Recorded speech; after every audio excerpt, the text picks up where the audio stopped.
Gabrielle Van Rij, our guest, With All My Might is her book. It's about losing fear and finding self, and you've managed to do that step by step, I'm sure. Oh yeah, not in one go. It took forever. No. Mm-hmm. When did it come to you that you were, by your very presence alone, you were okay? It was okay to be beautiful and different. It was okay to not have parents who looked like you. It was okay. All that was okay. What was the most difficult, I think, for me is the isolation part. To always be accused of something that you'll never change, no matter what you do.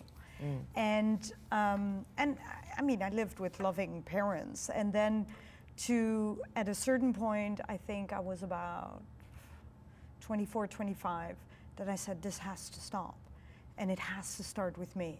Because I've apologized always for being me, for looking like me. There's always something I apologize for. I have to say to Pakistani people, I apologize for being not Muslim.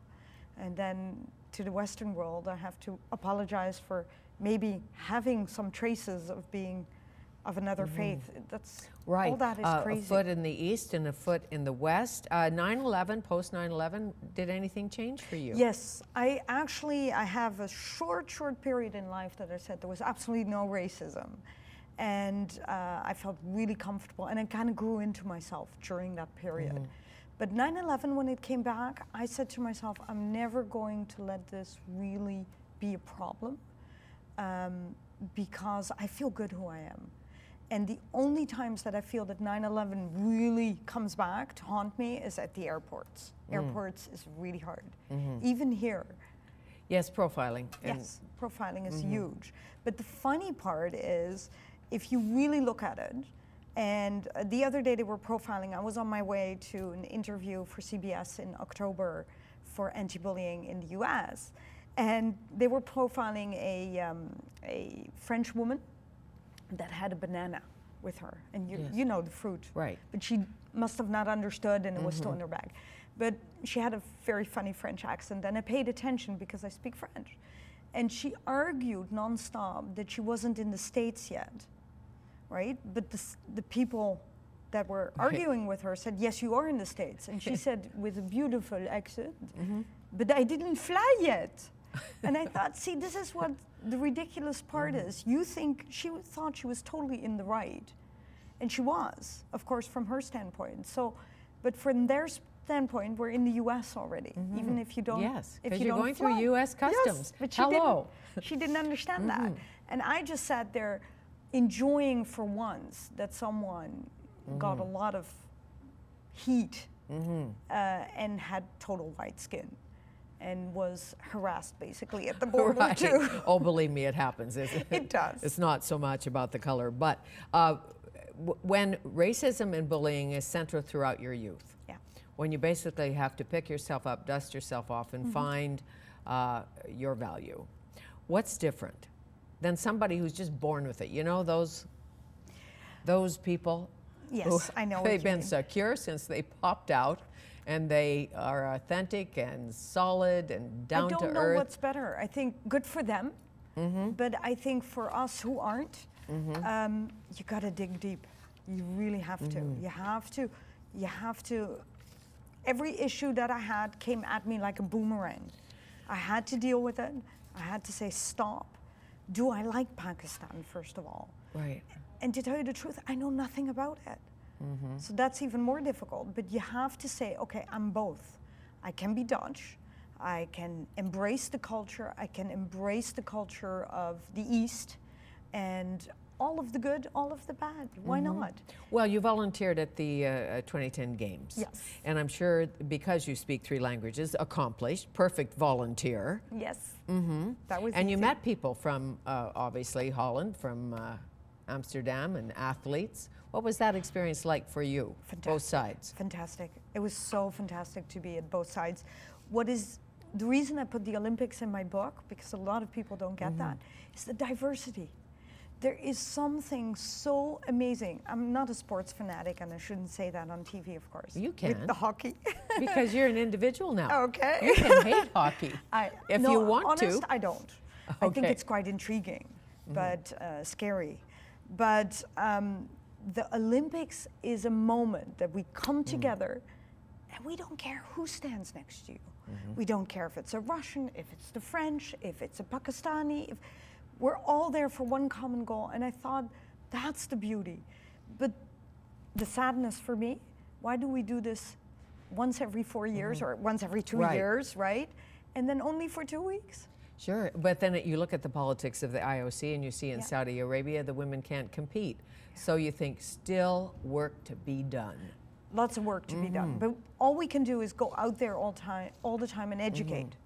We need to educate people about it, not to be fearful. Right. What part of being a mom, having a child? I love being a mom. I loved it. She's 23 now and she doesn't need me as much. Thank goodness for her. Well, you look 23. You knew I'd say that. My daughter says I'm well preserved.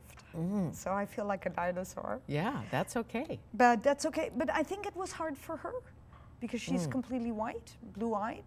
And I think it was tough for her sometimes to be called, who is that mother that's walking there? Is that your real mother? That's one of the questions. Is that your real mother? Is that your real mother? And I think, and this is one of the things that I speak out to, look at all these mixed children from 2 races. There are tons today that are all coming of age like my own daughter. And they're beautiful individuals and they need to be, again, proud of who they are. Sure, and in many countries, as you know, we've gotten over that. If you're a certain color, you can't date a certain other color. If you're from a certain country, you can't go out. You will not get labeled, I promise you, anymore, depending on where you live. That's why a lot of us live here. I think Vancouver is a beautiful place where we don't point the finger. We really don't. How long did it take you to feel not unlovable? Till I was in my 30s. Second marriage. Second marriage. To feel I'm okay. Fabulous. Yes. Well, you know, because as any child who's, I think diversity builds us and adversity builds us and all of that, but having hard scrabble beginnings sometimes really serves you well. Yes, it does. It gives you a bit of tough love. The tough part is not always great, but it teaches you not to do this to others. It's the one thing I remember about anything I learned in Catholic Church is not to do to other people what you don't want people to do to you. Right, doing to others. Yes. However, for you too, it's not about the money. It's about so much more because, as I said before, you landed in the butter, you know, with the good cutlery. I would say the cream. The cream. The crème de la crème. Yeah, the crème de la crème. You landed there well-educated, like a private school here, a private school there, a successful dad, successful mother, parents you could look up to, all of that. Yes. But it's not about that. It's not about that. You have to really, it really isn't about that. It isn't about looks. It's about what you got inside. I think my mom was more fearful in the end than I was throughout life. Really? Yes, because she was always worried about what the other person was going to think. More locked in. And by watching that, I decided, you know, from that schoolyard day, what can happen to you? Thank goodness I couldn't look in the future because a lot of bad things still did happen.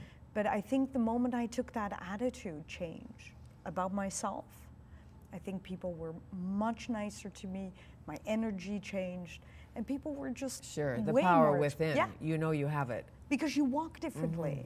You walk differently, you act differently. And when I go into schools, I show them that. I show them, I walk in fearful on purpose to play role, and then they actually say to me, the children today say to me, you look stupid. And I go, thank you, I already knew that. That's a start. Yeah. Humor works, doesn't it? Works. Yes, a little humor, a little edge. The daring part. And I said, what did I do different? And they said, now we want to talk to you.